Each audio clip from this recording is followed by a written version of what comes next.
काही दिवसापूर्वी राज्यात झालेल्या पावसामुळे सगळी दाणादाण उडाली। अनेक ठिकाणी पावसाने थैमान घातले।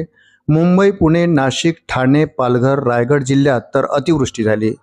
लोकांच्या घरात पाणी शिरले। आता पावसाने थोडी उसंत घेतली आहे। त्यामुळे भविष्यात पाऊस नेमका कधी होईल असे विचारले जात आहे।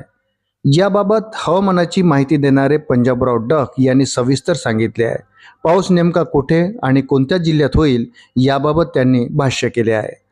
पंजाबराव डक यांनी दिलेल्या माहितीनुसार राज्यामध्ये आता 11 ते 14 जुलैपर्यंत सूर्यदर्शन होणार आहे। वारा सुटेल। त्यानंतर 16 जुलैपासून पावसाला सुरुवात होणार आहे। 16 जुलैपासून ते 19 जुलैच्या काळात राज्यात तुरळक ठिकाणी पाऊस होईल।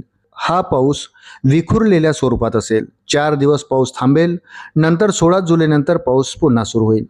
राज्यात पुन्हा 21 जुलैपासून ते 5 ऑगस्टपर्यंत चांगला आणि जोराचा पाऊस होईल। हा पाऊस राज्यातील वेगवेगळ्या भागात असेल। 21 जुलैच्या नंतर सर्वाधिक पाऊस विदर्भात असेल। यात 21 जुलै ते 24 जुलैपर्यंत नागपूर, गडचिरोली, चंद्रपूर, वर्धा, भंडारा, गोंदिया, यवतमाळ, अकोला, हिंगोली, वाशिम, बुलढाणा, जालना आणि जळगाव या जिल्ह्यात चांगला पाऊस होईल। मुंबईत जसा पाऊस झाला तसाच या काळात विदर्भातही पाऊस होईल, असंही भाकीत डक यांनी केलं आहे। तसेच विदर्भातील शेतकऱ्यांनी 20 जुलैपर्यंत शेतीतील कामे उरकून घ्यावीत असे आवाहनही त्यांनी केले। सर्वात महत्त्वाची बाब म्हणजे पंढरपूरची दिंडी परतल्यानंतर राज्यात पुन्हा जोरात पाऊस होईल।